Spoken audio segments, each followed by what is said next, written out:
So the big question is this: how are real estate investors who don't have a ton of free time, don't have access to off-market deals, and didn't start life on third base, how do we grow a real estate business conservatively to support our families, finally leave the corporate rat race, and build a legacy?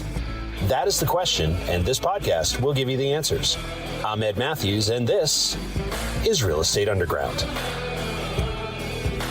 This is the Real Estate Underground podcast show number 86. Greetings and salutations, Real Estate Undergrounders. This is Ed Matthews with the Real Estate Underground. Thank you so much for joining us today. Today is a really interesting conversation with a gentleman by the name of Bud Evans. Bud, welcome to the show. Thank you so much for joining us. It's a pleasure to be here, Ed. Thank you very much for having me.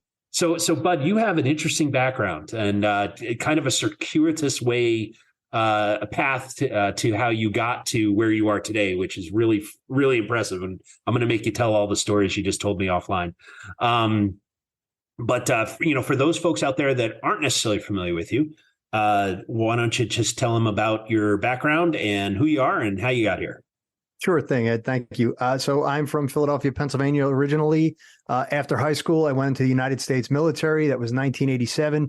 I did that for several years, became a police officer in 1993, did that for 13. They hit the towers. I went back in after being deployed a few times, and I finished my service with over 34 years. Wow. I am the former mayor of Cinnaminson, New Jersey. I'm a real estate investor and a licensed agent. I have primarily properties in New Jersey and Pittsburgh. I have single family homes and commercial multifamily properties as well. I was a real estate investment coach for about 2 years for Tariq El Moussa from HGTV, where I specialized in the BRRRR method, commercial multifamily analysis, property management, and velocity and infinite banking methods. I've underwritten about a little bit more than 100 million in deals at this point, and I've created a personal real estate portfolio of several $1 million myself. I'm the president of Aim High Properties. We own 8 subordinate properties, ranging from single family properties through property management and out to hair salons. Wow, really? All right. Yeah. That's awesome. Cash cows, right? Yeah, right. Well, my wife is a hairstylist, so it just seemed like a natural fit. Well played, sir. Exactly. Well played. Well, thank you for joining us. And so, one of the things that's interesting about your background is, a lot of investors that I speak with on this show, they're typically focused on one asset class. But, one of the things that I learned as I was stalking you on social media was that, you tend to be more deal driven than necessarily asset driven. So, I'm curious, first and foremost, what drew you to real estate, given your career of service? And thank you again for serving both your community and your country. So we're all grateful for that. Thank you. In terms of real estate, how did you pick real estate as a place to kind of be your next act after you left service? There's a really funny story behind that. So I transitioned positions from it was a Air Forces subordination, just strategic planning type of position. And when I transitioned from that into an RPA unit, RPA is remotely piloted aircraft, or as you guys call them, drones. I made that transition from one to another. And when I did, I found myself in Cinnaminson, New Jersey, which is where I currently reside. My goal has always been to make a place better than when I got there. So I saw some value add that I could provide within Cinnaminson Township Committee. So I decided to run for local office. I had no idea that I wasn't allowed to do that. I even went to the JAG and asked them, hey, am I allowed to run for local office? And they said, sure. And I said, great. Can you sign this letter saying that I'm allowed to run for local office? I had 2 JAGs and my commander all signed off, and I ran for committee. And the next thing I knew, I was the mayor. Fast forward a year and a half, and they come back and they go, hey, you were never allowed to run for mayor. Well, so I wound up resigning on a Friday and making it official on a Monday in July of 2018. So I was on committee for about a year and a half, and I did some good things. I was very happy with my progress. But the one thing that I really enjoyed while I was the mayor was economic development and basically building and planning and zoning, right? So what I found was that we put up a Lidl store. We put up, we redid a supermarket into a storage facility. We had an over 55 community raise, 7 buildings at one time, opened up a couple of pad sites. We balanced the budget so well that for the 5 years after I left, we didn't raise property taxes in Cinnaminson. In New Jersey. In New Jersey, right. So I was very happy with how we did there. And oh, by the way, the guys that followed me into those positions are outstanding people. And they just continued to do the job that I had already started. And I took over for some fine people as well. Well, that economic development process and all of that building stuff, all of that real estate stuff, I saw the value that I could get from that. Yeah. And when they made me resign, I was like, well, there's 40 to 50 hours of my life back. Why don't I get into real estate? So guess what? I started. I jumped in with both feet. And then, so that's how I got started in real estate. And there's a story behind that and the progress from that point on. Okay. So I'm going to make you tell that story in a second. So, in terms of asset classes, when you look at a single family home or a multifamily, a commercial multifamily, or even a hair salon for that matter, I'm curious, what are you looking for? What kind of piques your interest as an investor? Yeah, 2 things: cash flow and appreciation. Right. Which one's more important to you? Cash flow. Okay. Cash flow. I will tell you that I hold them in equal value, but I won't take a property that's only going to appreciate if I'm not getting some sort of cash flow from it. I'll tell you that right now, if I can find an asset where Bud's Big 6 is covered, that's roof, windows, foundation, plumbing, electric, and HVAC. If all 6 of those things are in good repair, I'll pick up a property if it's cash flowing $100, knowing that in 3 or 4 years, rents will raise somewhere between 5 and 10% per year, 25% increase over 5 years. And I know that I'm cash flowing at that point quite well, as long as that property is going to appreciate somewhere between 8 and 12%. 8 and 12% over that 5-year span or per year? Yeah, no, we're looking pretty much like over 5% is considered outstanding. Usually if I'm looking at those properties that are only going to cash flow about $100 per year to start, then we're looking at better than 5. It's most likely, well, in Pittsburgh, in the area that I'm currently investing in, we're hitting that 8 to 12 mark every year. Wow, no kidding. Yeah. And is that something, since 2018, 19, 20, 21 were blockbuster years, right? And 18 was starting to be a great year. Yeah, I'm curious what you're seeing in terms of appreciation these days, as we're kind of looming over the recession is potentially looming over our world. Yeah, Pittsburgh, we're still looking at double-digit returns. Appreciation is going to flatten. We're still going to be looking at that, 3 to 5%, hopefully, in that area. In South Jersey, not North Jersey. North Jersey's, I think they're going to level off and start to peter out a little bit because of Manhattan. Right. But the overall, I see the returns still in South Jersey going, and they might level off a little bit in the fact that they'll probably only appreciate at 2 to 5%. And I say that simply for this reason. I'm licensed in New Jersey. I still see, 3 to 7 days on the market on an average sale. I just had a flip that went in a negative 27 days. Negative 18 days. So I'm allowed to list the property as coming soon for 21 days in New Jersey. And on day 1, I had a realtor reach out to me and ask me flat out, hey, if I give you a contract, can I tour that home before you put it on the market? And I said, what are you looking for? And they said, 10,000 over ask. I said, see you tomorrow. Right. Yeah. So, I had a similar experience. It was about a year and a half ago, but we bought this house out of foreclosure. And this was when I was flipping, and, bought it for $418,000, put about 130 into it. It was a gigantic house. It was like 4,800 square feet. And, go to put it on the market at, I think $799 and no, $759 as a matter of fact. And same thing happened. Somebody came up, we did a coming soon, and somebody came up and said, what'll it take to not put this on the market? And I gave them a crazy number and they went, done. And, and the rest is history. So it's, Yeah, it was crazy. I'm we stopped flipping not because of the market. It was just a matter of focus for us. I saw multifamily as the company's future. So there's only a finite amount of time in that we're blessed with. So I chose to use it to just do multi. And I have a profound case of entrepreneurial ADD. The shiny object syndrome in the periphery. So I have to actively keep myself from doing that. And so stopping flipping was one of those things. So, all right. So now I'm going to make you tell that second story. Yeah. So crazy enough. So here I did, I got out of, and I was like, all right, I got to find a mentor. So there was a guy that I knew who he was literally he was making $10,000 on 3 buildings.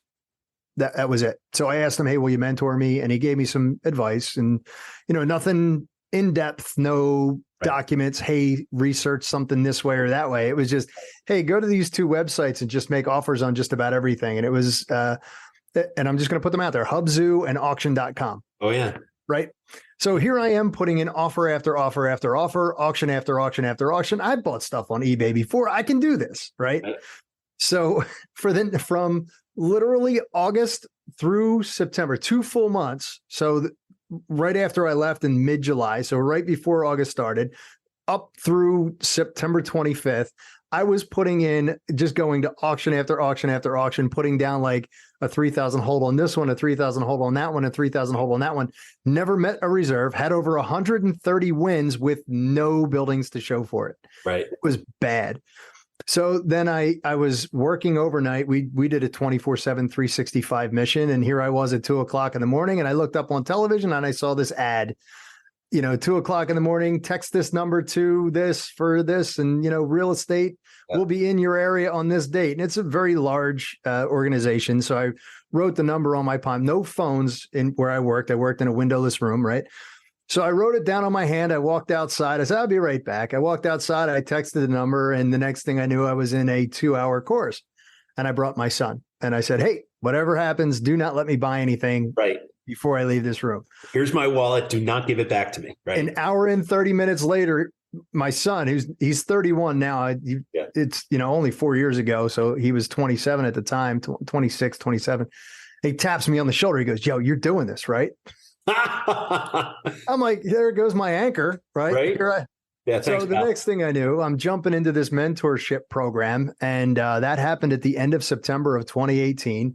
Right. But October of 2018, I went through 3 days of what they call a full immersion course, where they go through how to source a deal, what a rehab looks like. You hop on a bus, you go check out some flips, and then you jump back in, and they go through the finished stuff, and then you're gone. And the next day, I closed my first house. Wow. Yep. Then January, we started that flip. By the end of January, I had 2 more rentals behind it. At the end of year number 2, I had 10 wholesales, 30 flips, and 21 rental properties. At the end of year 4, we doubled it. I went up picking up 30 doors last year in 2022, which was not a great year for me, but still. But it's interesting you say that, because Jersey, I'm in Connecticut, and it's there's similar markets, not a lot of inventory out there. So yeah, and I know from a realtor perspective, the MLS used to be a target rich environment. I had very close relationships with all the Rio agents in the area, and those have since dried up. So how are you driving deal flow? I'll tell you, and this is what I tell my students, I can get you to 7 digits if you just source wholesalers and agents and have them bring you off market deals. That's it. And if you really want to go and you want to make, 8 digits, then you need to start doing your own marketing. Right. And we take them through 3 levels of marketing and what's good for the neighborhood, what's good for the zip code, what's good for the county, and we go that way with it.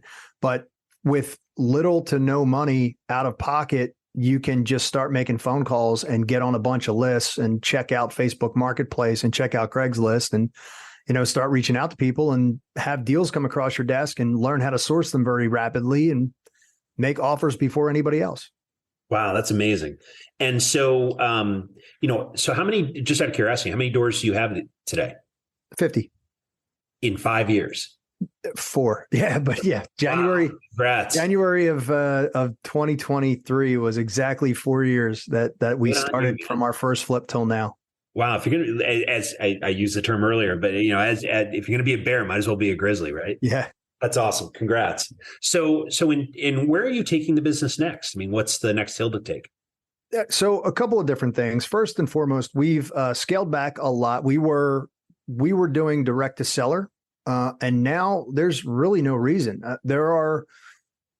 I know that there is a scarcity in the market, but for some reason, I don't know why, I still get 6 deals that cross my desk every day from quality wholesalers. I'm still getting 3 or 4 phone calls from an agent who's got a pocket listing, and I'm, providing them to my clients, my students, my network, getting maybe a little taste of the fees that they're getting, cherry picking the ones that I want, keeping those.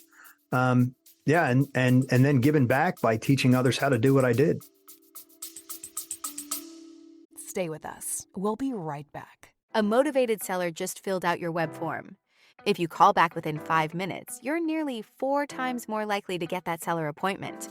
But delay your follow-up by even just 10 minutes? Forget it. You're toast. Elevista Connect calls that lead back in 60 seconds, qualifies them, and schedules your meeting. Find out how much slow follow-up is costing you. Free calculator at elevista.com/underground. Yeah. And, one of the things that drives you, I know, and it also drives me is, it's a big world out there, right? If somebody else gets theirs, it's okay. Right. Yeah. You can celebrate that. You don't have to worry about saying, man, I should have done this or I should have done that to get that deal. Somebody once said, I think it was Robert Kiyosaki said, the deal of the century comes by just about once a month. And right. Yeah.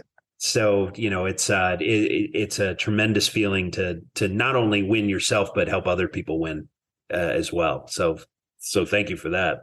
Yeah. Ed, I fully believe in collaboration over competition. Me too. So tell me more about that.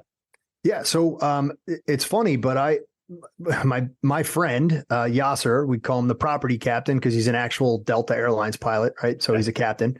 And he is in the next county over. So I work Mercer, Burlington, and Camden County, part of Camden County, not Camden City, by the way, in case anybody's listening from the area, because it's the death capital of the world. Those 3 counties, and he works literally Camden and Gloucester County down in South, like a little bit farther south from me. And we are sourcing deals. And as we're doing that, I'm picking up the phone and going, yo, Yasser, did you see this one? I think this one is right up your alley.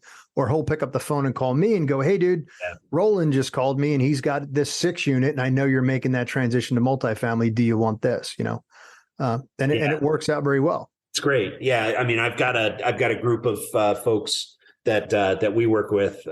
Actually, one of the guy who actually organized it, Dave DeVito, calls it the Fab Five, and same thing, right? It's we're looking at apartment buildings, but we're all I'm focused in Connecticut and Kentucky and Carolinas, and one of my other colleagues, Chris Morin, he's focused on Indiana.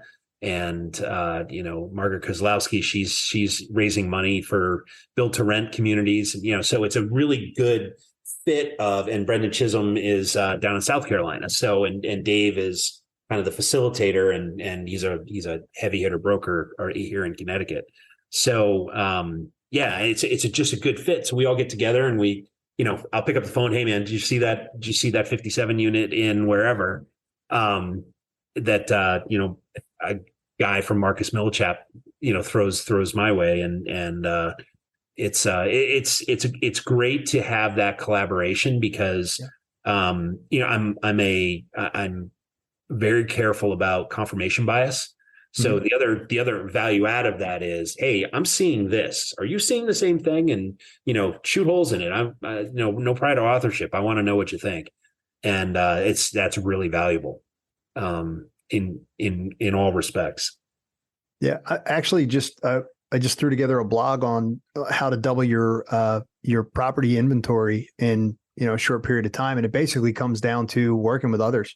How to and leveraging other people and helping them or having them put their money to work in your deals so that you can both prosper.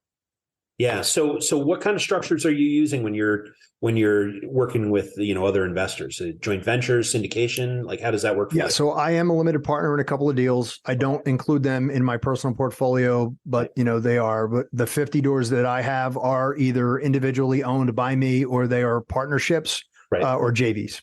Right. So, and that's so we have 4 companies, 2 partnerships, and 1 joint venture. Gotcha. Okay. Interesting. And so, when you're engaging with a partner, one of the things I'm always interested in is how people find their partners. Right. And, I liken it to dating and getting married. Right. Yeah. And so I want to date first. Right. I want to at least know that you and I are compatible. So, what's the process you go through to vet or to figure out if a partner's a good fit for what you're looking to do? Yeah, it's funny. I just referred to my operating agreement as a prenup. Really? That's on my podcast. Yeah. So it's pretty good when you're using the exact same analogy I just literally used about an hour ago. I may borrow that. That's great. Yeah, it's absolutely perfect. So what we were talking about was when you're getting into these joint ventures, these partnerships, and you're throwing these LLCs together and you're using your operating agreement should not just specify, hey, this is the best possible case scenario. This is what's going to happen, right? It should be, hey, in the case of the best case scenario, we do this, and we hold it for 30 years or whatever the case may be. We hold it for 5 years. We sell it and, split the profits evenly or however you're going to deal with it. But it should also spell, hey, if we lose our shirts on this deal, we just shake hands and go off in our own separate ways, capital call, be damned, and we go, right? Whatever the case, however you want to structure that thing. It's here are my 4 points to a good deal, right? Or a good partnership, right? When you spell it out, the contract should basically 3 things. So 3 things. First, both the numbers got to work, right? Both parties have to agree to it, and it's got to be legal, right? Yeah, that's it. Yeah, that's not that bad. Right. Figure it out. Whatever you want this to say. If you want this to say, sure. In 4 years, partner A is going to get 10%. Partner B is going to get 2%. You're going to split the proceeds in that percentage, and then you're going to walk out the door. Great. No problem. Do the numbers work for him? Do the numbers work for me? Great. Is there a contract? Yes, absolutely. Right. Are we both going to sign it? Absolutely. Terrific. No problem. Deal's done. Let's go. Right on. That's it. So tell me about your team. When you are running your 50 doors, do you have your property management in-house or do you outsource it? Yeah, we're vertically integrating right now, and it's painful. Yeah. It is absolutely painful. Did that last year, and I'm 3 inches shorter from it. Yeah, exactly. It's funny. We finally found the system that we want to use, the structure that we want to use. We've got the back office software set up, and the phone lines are ready to go, and all of the ACH payment software and all that kind of stuff, and we're ready to go with it.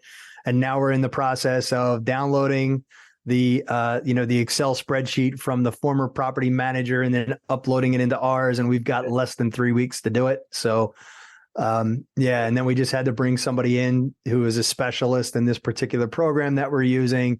Now, granted, look, it's virtual. And it's literally 1 day a week. So it's not really that expensive. It's actually quite cost effective to use a virtual assistant who's a part-time employee, whether it's if they're making $25 an hour and they're working 4 hours on a Friday, and your books are straight. Yep. Bring it on. Absolutely. Yeah. We have we do the exact same thing. We have a team of virtual assistants that do everything from property management, interacting with our residents, to investor relations, to social media, websites, search engine optimization. Mm-hmm. I've got somebody that helps with helping me brainstorm and create content. We've got an acquisitions person, transaction coordinator, and they're all living 8,000 miles away. Yeah. And they're amazing. Every single one of them is. My transactions coordinator is in Kansas City. It was a very tense day in January when the Eagles lost the Super Bowl to the Kansas City Chiefs. I know, that was painful. Yeah. Yeah. So I did not talk to Amber for a week. Yeah. It's okay. You get time heals. It's all right. Yeah. It's all good. Yeah. But, in fairness, you guys are stacked. And now you've got your quarterback of the future. So, Jalen Hurts, that kid is a class act, and he's a heck of a football player. Yeah, don't tell anybody, Ed, but, I went to Penn State. I got my master's from there. I'm a Penn State football fan, but I'm also an Oklahoma Sooners fan. Right? Yeah. I've been following them since Sam Bradford when they won the national championship. I've got a friend of mine who lives in OKC. Okay. Yeah, it's okay to have double allegiance. It's fine. I know they'll never meet because Oklahoma's not good enough to make it to the NCAA playoffs anyway. So. Ouch. Yeah. Actually, this year they might. It's top 12 now, right? So, yeah, they look good. We'll see. So let me ask you something. In terms of, you're obviously a mentor. You have a mentoring program, and you help a whole bunch of people kind of get to where they want to go. But I'm curious about your mentors over the years. Yeah. And you mentioned one of them, but I'm curious about the advice that they've given you. What is the best advice you ever got from someone in your life, and who was that person? Yeah, that's a great question. I got to ponder that for a couple of seconds. Honestly, I've had some really great ones, and I've had some not really great ones, So I've seen the entire spectrum. The best leader I've ever worked with was Lieutenant Colonel Mark Waller. So when it comes down to leadership, it was provide the strategic vision and let your guys do it, and they'll surprise you. Take care of your people, and the people will take care of the mission, was what he said. So Lieutenant Colonel Waller and now General Chip Eisler, same basic leadership philosophy. I'm going to hold you accountable, but this is what I need. I'm not going to tell you how to do it. Go figure it out. Right. These are the requirements. These are the key performance indicators. So that's how I ran my program. Within real estate, Laura Fine out of Pittsburgh was really kind of the first mentor that I had in real estate, who was like, what are you worried about? You got this. Right. What? And now I've kind of taken that approach. I've actually got a YouTube short out where the entire conversation is, okay, make the offer. Okay, make the offer. And that summed up our entire conversation. The entirety of our conversation for one of my students' first short-term rentals by a lake out in Minnesota was, great. Okay. Did you do the work? Great. Make the offer. Yeah. But he said, yep, it doesn't matter. Did you do the work? Yes. Then make the offer. She got the house. She just finished it. Oh, that's great. Yeah. Yeah. It was absolutely awesome.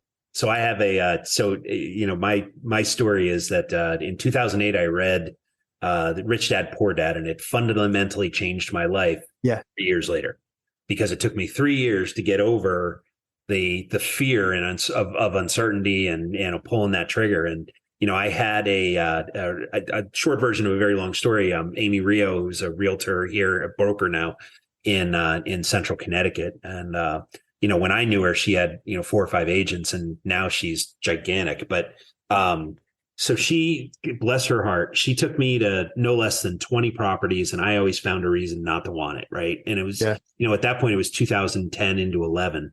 And, on the 21st house, right, it was a 4-family on Clark Street, hence the name. She, it was a 4-family. It was for $99,000. It was a deal and a half. And, it was in really good shape. It was somebody had acquired it and was trying to update it and flip it, and ran out of money for whatever reason. And so, I was scooping it up, and I came out like, well, and she took a pen and clicked it and put a contract down on the hood of my car. And she said, sign the effing contract or never call me again. And, I'm 6'4". I'm a legitimate foot taller than her. Right. And she scared the living daylights out of me. And I very quietly took the pen and scrolled my name on it. And, I still own that property today. So thank you, Amy, wherever you are. But yeah, I mean, it's great. Make the offer was really hard for me. And so I'm glad I'm not alone. I know I'm not alone because, it's a lot of responsibility. I tell people, my hand shakes on every contract, because if you aren't going into this into each property a little bit nervous, you don't understand the magnitude of the responsibility you're taking on, right? So, pay attention to that.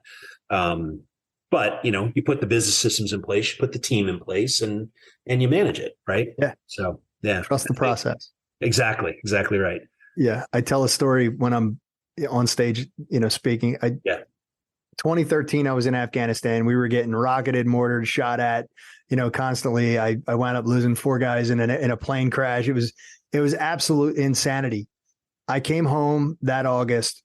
Fast forward years later, I signed that first contract. I was shaking more signing that contract than I ever was under attack. Yeah. Right. And it's just for whatever reason, I was confident in my capabilities in combat, but for whatever reason, I was scared to death here, man. Yeah, I hear you. It's that's amazing. That it reminds me of a commercial that this guy was interviewing obviously a veteran, and there's flashing back to him, in service in a combat situation, and the guy behind the desk fast forward to the present, and the guy behind the desk says, "Can you handle stress?" And the kid looked at him and went, "Yeah, I can handle stress." So it's pretty interesting. Wow, it's it's amazing what'll freak out that caveman brain of ours, right? Yeah. So I'm curious. Leaders tend to be readers, and you obviously. You've accomplished a lot in a really short period of time. And I imagine that not only do you have mentors, but you probably take in a lot of information over the course of a day or a week. So, it used to be that tactile books were where I used to have a stack of these on my nightstand, and now I just have an iPhone or an iPad full of books. So, I'm curious, how do you take in information, whether it's podcasts or videos or whatever? And also, who are you paying attention to these days? Yeah, all of the above. So I have a process on whether or not I'm going to actually read a book, and, feel free to steal it. So I use a program called Blinkist. It's Blinkist.com. And I'll download essentially the equivalent of a Quick Notes. And I'll either page through it over breakfast, or I'll listen to it while I'm, in the gym or something of that nature. If I like it, I'll get the audiobook. If I like the audiobook, I'll get the paperback. And so truth be told, my wife thought I was absolutely insane one year. I had just read Snowball about Warren Buffett, and in there they talked about him reading like 52 books a year. Yeah. And I had a hold my beer moment. So I read 86. Really? So it was a full-time job. Oh, I'll bet. I do the same thing every year. Last year, I was like, I'm reading 52 books this year. I think I got to about 38. Yeah. And this year I'm actually on track, but it's a full-time job, Yeah. And that is outside of college basketball season, and now the NBA playoffs, and football season's right around the corner. And, I'm notorious for watching a game and having a laptop, and I'm hunting properties. But then I have to carve out, the hour or two a day that I need to be able to continue to read and stay on track. Although I have a cheat code, and that is, so I listen to Blinkist as well. And I tend to do it. I listen rather than, I'm more of a visual, learner than a reader. And so, I'll listen to Blinkist, and I also belong to Audible. I have a membership, so I'll listen to it in Blinkist and then go, okay, this author really knows what they're talking about. And I'll go cash a credit in and get the audiobook. And then I listen to it at, anywhere from 1.5 to 2.0 speed. And that's how I, can cram in so many books in a week. I can cram, get that one book done that should take me 8 hours to read. Really only takes me about 5. And it's amazing your brain can catch up. So that's how I shortcut the whole process of reading. Yeah, it pays. It really does. It does. Yeah. I mean, it gives me, it gives people perspective, right? Because you're basically an author, Snowball, right? Or Atomic Habits, James Clear's book, which I read about 6 months ago. Fantastic book. Any of the books, right? You're cramming in about 10 years of that author's life into 245 pages. And, if you can consume that information in, a week or a matter of a couple of weeks, you just got 10 years smarter from that person in that particular topic. So, I don't know why you wouldn't read and take in information, because it keeps, I can't tell you how many times it's kept me from doing dumb stuff. Right. Yeah. Or learning how to fix the dumb stuff I had already done. Yeah. Perfect. And I'm going to make a recommendation because, so I'm on this big mindset kick right now. Not that I'm not always on a big mindset kick right now, because my whole life has been about the appropriate mindset, but right on. So I've just read for the 4th time Essentialism by Greg McKeown. Oh, that's a new one for me. Yeah, MCK. Yeah, KEOWN. I have it on my shelf. I just read it again. Right, and so one of the things, it's, if this decision does not get me to my end goal, don't do it. If this action does not get me to my end goal, why am I doing it? Right. Either give it to somebody else to do, or don't do it at all. Right. And it can be and I'm not kidding you. I just did this with my wife the other day, where by showing her my example, and I went through all of my sweatshirts in my closet, all of my pants, all of my shirts, all of my t-shirts, all of my joggers. And I went, oh, I don't wear this. And she goes, well, what happens if you gain weight? I went, trash.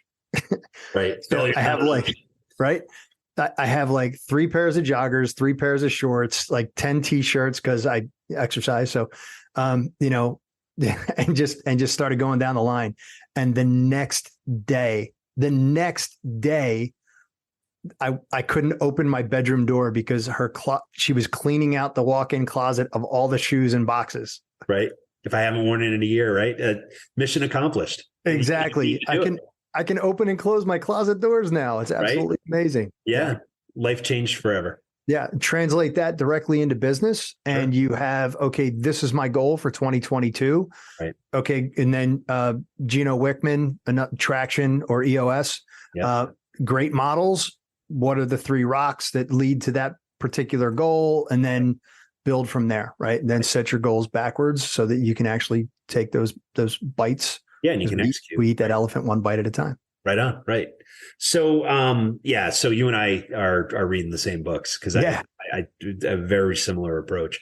Although it's usually my wife that's getting me to toss stuff than the other way around. So, in fairness, so the mantra in our family is, if you haven't worn it in a year, it's time to get rid of it, donate it, or toss it if it's ratty. So let me ask you something. You've done a lot, you've accomplished a lot. If you were that 18-year-old kid coming out of high school, what would you do differently if you had to go back and start over? Yeah, well, so first off, I would still join the military. I'm just going to say that flat out. The military completely changed my life. You've seen my YouTube bio. I grew up in a standard middle-class neighborhood. I, had a regular middle-class family. I'm from a divorced family, so my parents got divorced when I was in high school. The military changed my life. It created this drive and this discipline that I didn't have before the military. I was smart enough in school, but I didn't have the discipline to actually engage. I was actually literally told by my guidance counselor that I would struggle in the United States Air Force, that I shouldn't go in, and that he had a friend working in Philly. I would be able to be a trash man. Wow. Yeah. So 5 degrees later, Did you go back and see that person, that counselor? I never got the chance to confront him with it. And then later on, listen, hey, it is what it is, right? You've got to constantly reflect. And in one of my reflections, I came up with this conclusion. He was a $35,000 a year frustrated, not NBA basketball player who was sitting in a back room with no windows, talking to punk kids like me who thought, their stuff didn't stink. And, he was taking out his own failures on me. So I look back and I go like, you know what? Feel bad for that guy. He's long since passed, but yeah, I am successful. Yeah, indeed. And, the thing is that I always look at, I've learned to look back, not in frustration, but in gratitude, because those are the people in my life that lit a fire. Right. Yeah, he definitely motivated me. Yeah. Thank you. Thank you for telling me I'm not capable of this. Watch, hold my beer. Right. Yeah, exactly. Hold my beer moment. Yeah. Right. And so, you have those people that are, they may be a negative force in your life, but there is a positive to take away from that. And it's the, watch me. Right. Yeah. So, now the second part of that is this: while you're in the military and you're moving along, now, for those of you who aren't, you can still do this, right? In the military, you have the option of a VA loan. Right. You can take a VA loan and get up to 100% on the purchase of a house, including your closing costs, because they'll transition that and they'll put it on the buyer. Yep. So in that case, buy a house, rent it out, rent the rooms out to your buddies. You all collect basic allowance for housing, BAH, have everybody pay you. You don't pay anything. Keep all of your BAH, throw that into a bank account. Rinse, cycle, repeat. Go to your next base, do an FHA loan, 3.5% down. Go to your next base, do a VA loan. Refinance the first one. Maybe you refinance the second one. Keep going, right? If you're only in for 4 years and wind up with one property in a different location and it's 100% funded, and now you're renting it out and actually making your mortgage or better in that place, come home, use the FHA loan, get yourself a duplex, triplex, or quad, and house hack it. Yep. Live in one and have the other two pay your mortgage. That's excellent advice. Yeah. So, Bud, I'm curious, when you're not talking about real estate or helping other people get into this world, what do you like to do? How do you spend your time? Don't tell my wife. I always talk about we're going to be men here. We're not going to share this. Yeah, exactly. So Ed, I'm going to tell you the truth here, because you brought something up earlier and we never kind of circled back around to it, but how I found my first JV partner. This guy's name is Matt Zvitkovich. Matt is a coder for SoFi Bank, right? And he and we've known each other for probably 8-9 years. I had season tickets to the Philadelphia Flyers. Anyway, that's a different story. But I also belong to this club within the Wells Fargo Center. It was called the Cadillac Girl for a very long time, and now it's Adrian's, which whatever. Yeah, it's Philly, right? Anyway, so I did not know, and until I actually started to network with people, I did not realize the level of network ability that I had in that bar. Oh, yeah. Standing there one day, having a conversation, bringing a contractor in there to talk business. While we're standing at the bar, Matt walks up to me and taps me on the shoulder and says, "Dude, how come you never asked me to invest?" That was it. The partnership started out as a private money lender, lent on about 10 or 12 deals. At the end of that, he goes, "What can I do to do what you do?" So what are you asking me? He goes, "I want to buy rental properties like you. I want to retire someday." And I went, "Okay, done." So then, and the funny part was I was like, 300,000. He goes, "Done." I went, "Oh, should ask for 5." He goes, "Done again." Right. Yeah. So he and I partnered on a couple of different LLCs. We have a 6-unit together, another multifamily unit, and a bunch of single families together. But that's where I get that, that prenup. Right. Right. But that's how I met my first JV partner. Mm-hmm. Bringing this full circle, I talk about real estate everywhere and pretty much all the time, simply for that reason, right? But what do I do while I'm talking about real estate? I love good whiskey. I love good food. I love to travel. And I love ice hockey. Excellent. And fitness. Yeah. Yeah. Yeah. It's interesting. I think I got it from a podcast I was listening to years ago, but it's something called the 3-foot rule. And that is that if a human being is consuming oxygen within 3 feet of me, while I'm consuming oxygen, I will somehow, find a way to bring in real estate into the conversation and then talk about my passion. Right. And I can't tell you how many people I've met who I've either, and it's the always, oh, I would love to do that. Right. But I don't have the time. I don't know where to get the money. I don't know where to get the deals and all that. And that's when I tell them, hey, I'm a cheap date, come grab a beer or a cup of coffee with me. I'll tell you everything I know. And, and like I said, most of the time I'll buy. So, but the thing is that, you meet, it's amazing the rooms. If you put yourself in the right rooms, proximity is power, as they say. Right. And, if you're putting yourself in the right rooms, and actually making an effort to network, it's amazing the people that you'll meet that, a friend of mine, Chris Morin, was at a coffee shop, a well-known national coffee shop, and, struck up a conversation with the gentleman in front of them. I guess the coffee was taking a little long. And, somehow it turned to real estate. And the gentleman said, I wish I had time to do that, but I'm, an executive at this insurance company. Turns out he was the CEO of that insurance company. And Chris struck up a friendship with him. And I, at one point, he was deploying, I want to say $1 million a year into the business so that Chris could go find deals for him. And, they were joint venture partners and doing great. And to this day, I'm pretty sure they're still doing great. So it's amazing what you can learn if you just open your mouth and make friends. Right? Exactly. Yeah. So, but I've really enjoyed this conversation. I really have. And so if someone wants to learn more about your property business or your mentorship program, what's the best way for them to get in touch?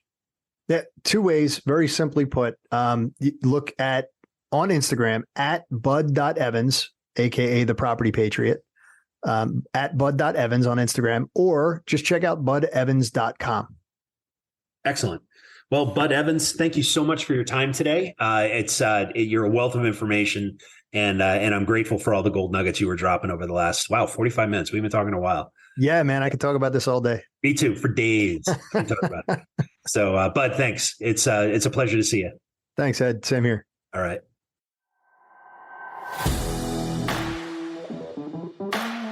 This has been the Real Estate Underground podcast, a Clark Street Capital presentation. Thanks for joining us. If you're enjoying the show, please remember to subscribe and share it with your friends. If you'd like to learn more about Clark Street Capital and our upcoming projects, please join our investor club at clarkst.com/join. Until next time, happy investing. This has been the Real Estate Underground. Don't forget to subscribe. It helps us grow. Until next time, Undergrounders, remember your real estate journey begins with a simple step forward. Now get to it. Bye for now.